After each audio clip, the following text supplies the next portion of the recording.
Ah yes, John Wick. The man who turned grief into genocide, and heartbreak into high-speed headshots. The legend. The myth.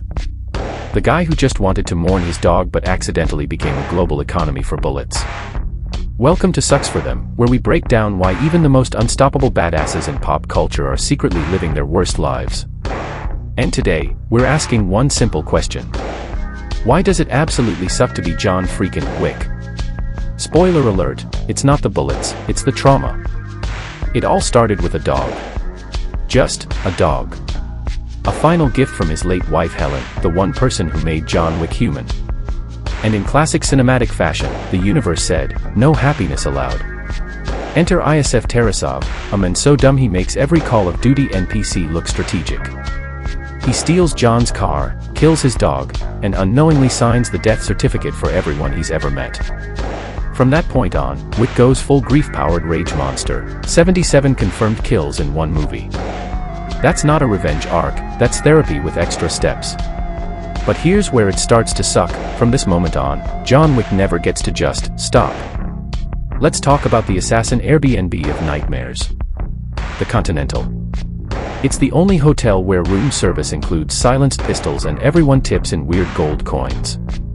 Now, you'd think John could at least get a free breakfast buffet after killing half their clientele, but no, this place runs on rules. No killing on hotel grounds. No breaking the code. No refunds. In Chapter 2, he's dragged back into one last job, because apparently, hitmen retire about as successfully as iPhones avoid slowing down. Santino D'Antonio, the world's slimiest Italian mobster, cashes in a blood marker John owes him, forcing Wick to assassinate his own friend.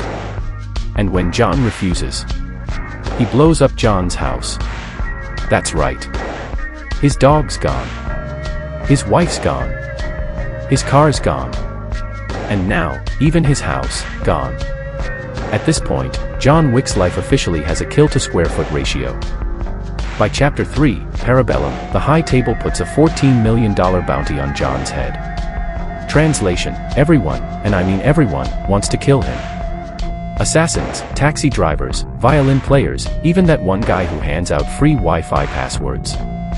Suddenly, the whole planet's a John Wick boss fight. The man gets stabbed, shot, hit by cars, thrown off buildings, and still manages to look like a GQ model halfway through a funeral. At one point, he kills a guy with a book. A book. If you're ever wondering how bad your day is, remember, John Wick killed a 7-foot assassin with a copy of War and Peace. That's not a fight, that's literature abuse. Then he rides a horse through Manhattan traffic, because apparently Uber Black was unavailable. But even after all that, his biggest pain isn't physical, it's that no matter how hard he tries, the system just keeps pulling him back in. The more he fights for freedom, the deeper he gets trapped. Fast forward to Chapter 4, and John Wick's bounty has inflated higher than the global rent crisis. He's hunted across Japan, Germany, and France, basically on an international apology tour for existing. Every friend he's ever had. Dead. Every alliance he forms. Betrayed. Every dog he pets. Endangered.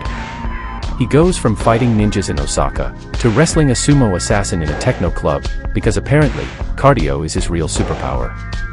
And then there's Kane, a blind assassin who somehow manages to fight better than anyone with 20/20 vision. They're friends, until they're not.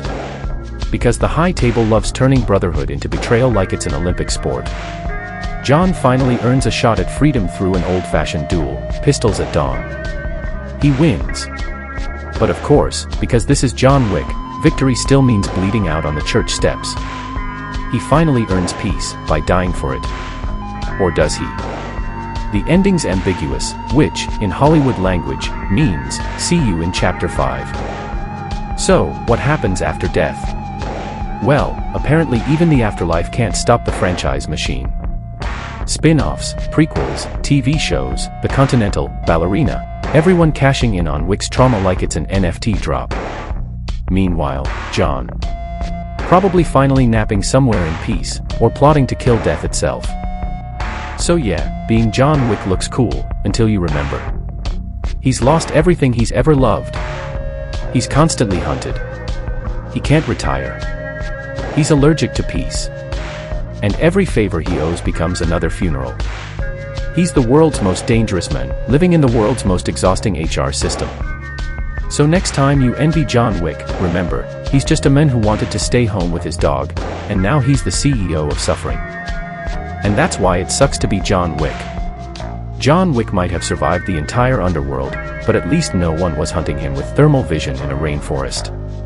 Because next time on Sucks for Them, we're heading into deep space and deeper pain, to find out why it sucks to be a predator.